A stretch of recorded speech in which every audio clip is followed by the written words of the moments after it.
नाई समाज के बारे में बहुत सी बातें प्रचलित हैं। वैदिक काल में हिंदू समाज में जाति व्यवस्था न होकर सिर्फ वर्ण व्यवस्था थी। भगवान श्री कृष्ण ने भी गीता जी में कहा है कि चतुर्वर्णम मया सृष्टा गुण कर्म विभाग स, अर्थात चतुर्वर्ण चारों वर्ण मेरे द्वारा ही उत्पन्न किए गए हैं, जो कि कर्म के अनुसार विभाजित होते हैं। इससे पता चलता है कि आज के समय में जितनी भी जातियां हैं, उस समय कोई भी जाति नहीं थी। हिंदू समाज में कर्म के आधार पर यह व्यवस्था बनी थी, कालांतर में धीरे धीरे जाति में परिवर्तित हो गई। जिस धरा पर पुरुषोत्तम श्री राम, मनुस्मृति, राजा भरत की व्यवस्था चलती हो, वहाँ पर जाति व्यवस्था नहीं चल सकती। सभी को रोजगार, कोई बेरोजगार नहीं। गांव में सभी का सहकार, केवल कमाने वाला खाएगा ऐसा भी नहीं, तो सभी अपना काम करेंगे, मिलकर बांटेंगे। ऐसी व्यवस्था हर गांव में बढ़ई, लोहार, कुम्हार, नाई, धोबी, पुरोहित ये सभी खेती नहीं करते थे, बल्कि हर फसल पर इन्हें उत्पाद का एक हिस्सा दिया जाता था, जिससे सभी की जीविका चलती थी। ऐसा बताया जाता है सभी सुखपूर्वक जीवन व्यतीत करते थे। यह अयोध्या के राजा भरत की बनाई हुई व्यवस्था थी।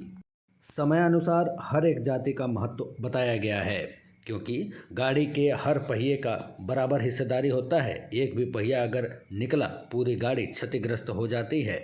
बिना नाई के हिंदू समाज में कोई भी कर्मकांड नहीं हो सकता। जब पुरोहित आएगा तो बिना नाई के वह अधूरा रहता है। यदि वह दाहिना हाथ है तो नाऊ ठाकुर बायां हाथ हैं। कभी कभी तो ध्यान में आता है कि पुरोहितों को नाई ही सब क्रियाकलाप बता देता है। कई जगहों पर तो नाई ठाकुर ही विवाह करा देते हैं। समाज में नाई बहुत बुद्धिमान कहा जाता है, और ब्राह्मण तो हैं ही। वैदिक काल में अपने समाज में जो रचना बनाई गई है, उसमें शासन करने वाला क्षत्रिय राजा ही होता था। ऐसा बताते हैं कि जो भी राजा होते थे वे सभी क्षत्रिय होते थे, लेकिन ये पूरी तरह सही नहीं है। समर्थ को नहीं दोष गुसाई, कोई भी राजा बन सकता था, कोई भी अपनी योग्यता के अनुसार ब्राह्मण बन सकता था। भारतवर्ष का सबसे बड़ा प्रतिभाशाली शासक, नंद वंश का संस्थापक, प्रथम चक्रवर्ती सम्राट जिसने संपूर्ण भारत को एक करने का प्रयास किया, धनानंद महापद्मनंद, जिसकी राजधानी पाटलिपुत्र भी कहते हैं, वह नाई समाज का ही था। इस वंश ने भारतवर्ष पर सैकड़ों वर्ष तक शासन किया।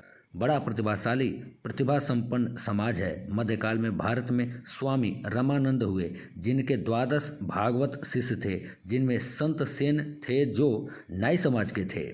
आज से 5200 साल पहले एक वैद्य हुए, जिसे भारत का कौन सा व्यक्ति होगा जो नहीं जानता होगा। जब वे राजा परीक्षित को बचाने जा रहे थे तो रास्ते में एक सूखे पेड़ को हरा भरा कर दिया था। ऐसे जो वैद्य थे उनका नाम था धन्वंतरी वैद्य, जो कि नाई समाज के ही थे।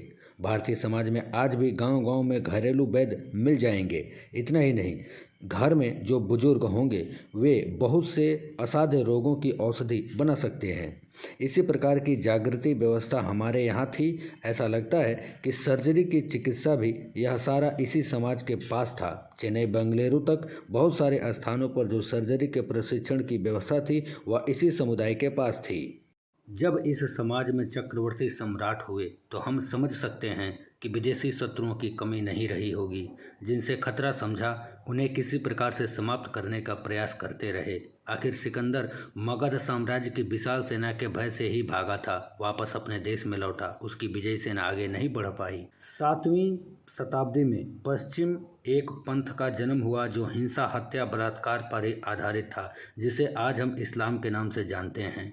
मध्यकाल में जब आतताई आतंकवादी इस्लाम के हमले होने शुरू हो गए तो ऐसा नहीं रहा होगा कि यह समाज आगे नहीं आया होगा। इसी समाज से स्वामी रामानंद के शिष्य भक्तसेन भी थे, जिन्होंने इस्लाम से संघर्ष भी किया था।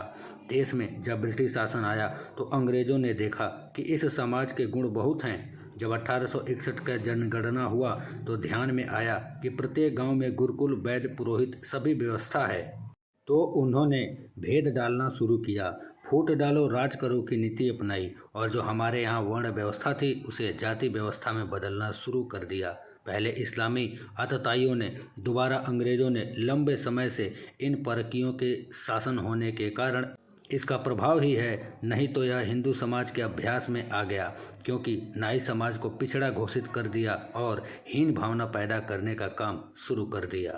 पहले भेद बढ़ाया, फिर बलात् धर्मांतरण शुरू किया। मुसलमानों ने कहा कि हिंदू समाज में भेदभाव है, इस्लाम में नहीं है, और भोले भाले लोग समझ नहीं पाए। इस्लाम में 72 हुरों के चक्कर में एक दूसरे को हिंसा हत्या पर उतारू हुए।